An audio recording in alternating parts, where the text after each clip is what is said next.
Hi everyone, happy 4th of July. We're looking at my first ripe tomato for 2018 and as usual it's a sun gold.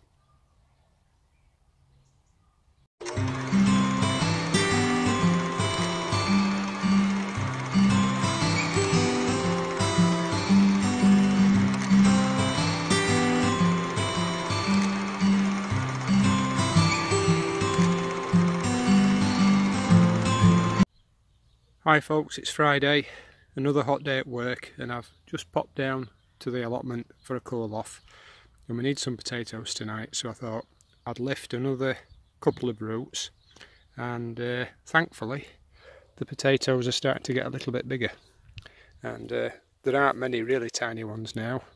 I have watered this bed twice over the last 10 days or so, and I think that's helped a little bit, but I think they're just growing on. So they look quite nice now, so we can rest assured, I think, that the rest of the first earlies are in good condition.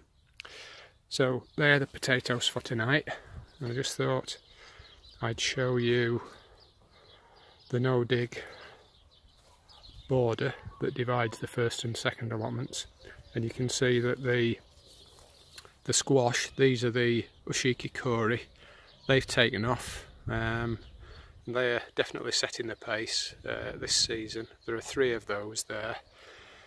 Then to the right, mixed in amongst the dahlias, I think I've got 5 yellow courgettes, and you can just see one there pointing skyward. So 5 yellow ones, and I think I've got 4 lime green ones, and then there are about 4 or 5 butternut squash. The dahlias are coming out now as well, and they look quite nice. Still quite small, the plants, but you can see at the side there lots of yellow courgettes. I'll just zoom in. They need taking off, and we'll probably have those tonight as well with some lunch too. So that's the no-dig border. Hi again, still Friday, 8:30 in the evening now, and it's quite refreshing now out. It's cooled down quite a bit, still about 23-24 degrees, but there's a nice light breeze. And I've popped down just to do a little bit more currant picking. This time not to make jelly, but to just bag up some mixed currants so they can be frozen and then whisked out and blended and put with ice cream and things like that at a moment's notice. We're looking at one of the apple trees at the moment, and as you can see I need to do a little bit of thinning, and I've just picked a large punnet of black currants, and there are so many. I've got 3 large mature bushes, and I've just about managed to clear the currants off 1 bush, and I'm just making a start on the second one. But that's going to be it for tonight, I think, just the one. I'm going to get some red currants now, and then a little bit later, if I have time, I may pop back and just thin these apples, as I say, because there are clusters with about 4 to 5 on, and I don't want to make the mistake that I made last year. I don't want branches that are bent. I want these trees to have a nice goblet shape, and stay on top of them, keep them small, sturdy branches, and consistent fruiting from year to year. But it looks like we're going to have a good crop on these. Catch you later. I was just about to finish and make my way off home, and then I just thought I'll have another quick look at the gooseberries. And they've continued to ripen, and they're actually really sweet, straight from the bush, which it's very rare that you can say about gooseberries. But these are super sweet. Honestly, they're like grapes. They're as sweet as grapes. They're really nice.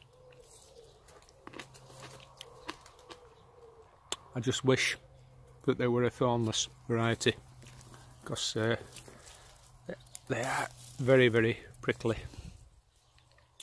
But you can see how lovely and rosy red they are. Really, really nice. I might just eat some of these in the house and not bother freezing them. They're lovely, white sweets. Anyway, that really is it for this evening. I'll maybe catch you over the weekend. See you later. Hi everyone, welcome back. It's Saturday evening and another sultry evening. The sun's just set on the horizon over on the west there, and there's a lovely cool breeze blowing, and this has to be the best time for me to be down on the plot. It's nice in the morning, but this is really lovely.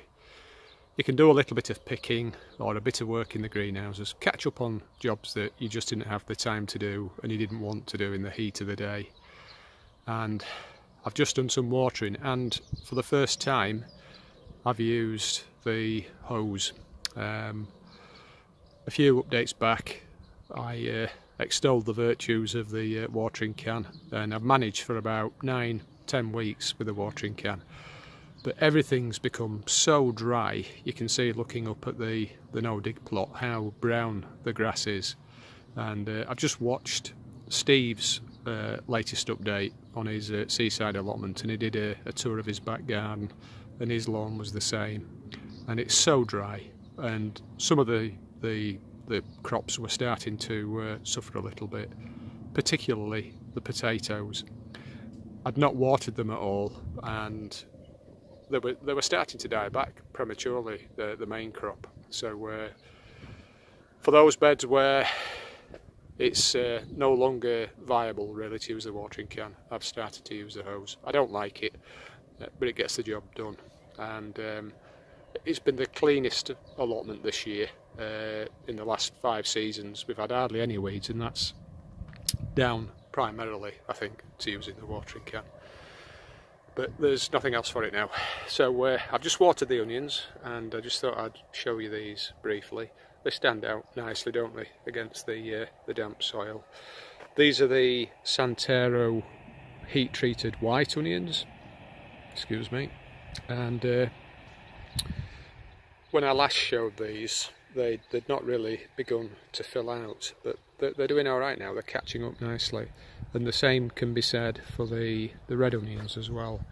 They're bulking up really well, and better than I expected, to be honest, because as I say, it's been very dry, hasn't it? So they've only been watered, I think, twice in the last 6 weeks. At the start of the hot weather I watered them every 3 or 4 days, probably 4 times, 5 times, something like that, and then they'd just been left. And there was obviously enough moisture in the ground. There was lots of manure, about a foot of manure on this bed that was dug in at the start of the season. But I wanted to show you the Keravel Pink again, because these are wonderful. They're really, really lovely onions, these. And this might be the last time that I water these, because I want them to sweeten up a little bit, and with a bit of luck they might start and die back a bit, the tops, over the next fortnight. But you can see the onions here, you see how big they are. That's my hand at the side. So they're a fair old size, and they're all of a muchness really. They're all big onions. I would say each onion has to be the best part of a pound in weight, and they're the same, I think, all the way down. I'll just take you down the line a little bit so you can see. They really are super. They're not the biggest onions I've ever grown. I think they may have been Sturren or something like that, a traditional onion, but these are very sweet. And they seem to keep very well too, because we've still eaten them from last year. I think I've still got about a dozen that have not sprouted in the box in the garage at home. So the onions are doing absolutely fantastically, and it's not what you would have expected really, given the weather that we've had. But as you saw in the last update, the overwintering onions, they did really well. So lots of rain in the winter, followed by an extended period of sun, seems to be the ticket really. And look at the parsnips. Again, I've just watered these, I think, for the first time in about 3 or 4 weeks. And they're now getting on for 2 foot high, I would say. And they all look really, really healthy. They're a luscious green. I've not had a little feel in the soil to see what the roots are like. I imagine they're still quite thin. But we have in previous seasons started to use parsnips as early as late September, I think. So there'll be 3 varieties, plenty to go at. So as soon as we spot 1 or 2 that are nice,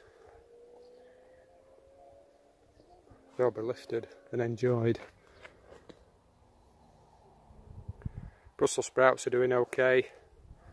Again, not been watered very much, but they all seem to be reasonably healthy. And this is where we had the overwintering onions and shallots, and we've put 4 rows of 7, I think it is, 7 or 8 or January King cabbage. So that's that bed done. So the original allotment, this is a second plot. It's coming on great guns. The leeks, these I have watered probably once a week, and I wanted to get them off and running and up, because if you don't and you leave them too small, if they linger, the rabbits because rabbits get in. We've got chicken wire protection all the way around the plots, but they burrow in at the back of big bushes, and you don't often see them till the end of the season. So it's pretty much a thankless task, really, trying to keep them out. But as I say, if you water them well to start with, you're okay. They get a flying start, and then the rabbits are not interested in the tender tips anymore. Second drill of peas, Kelvedon Wonder. They're doing okay as well. They've been watered occasionally, but not very regularly. Beans are doing well. These are the Stanley dwarf bean, and they're just about to come into flower. So with a bit of luck, within the next week to 2, we should have some beans. But the weather has not been as kind to the original drill of Keravel Wonder and Munch 2. We have taken a lot off, but the outer skins of the pods are starting to turn white, and that's less of an issue with the peas, because you can still use them as long as you don't leave them too long and they don't go too woody. But with the Munch 2, it is an issue, really, because you eat the whole pod, and you need to eat them really while they're nice and flat. But as you can see now, they've been growing faster than we've been able to pick them. I've got an old bread bag at home full, and I will pop round again maybe tomorrow and see if there are any fresh ones that are flatter, but they're no good now. You could eat them, but they'd be really stringy down the sides, and obviously, so the condition of the pod's not what it was. When you get them fresh, they're very flat. I don't know if I can see any.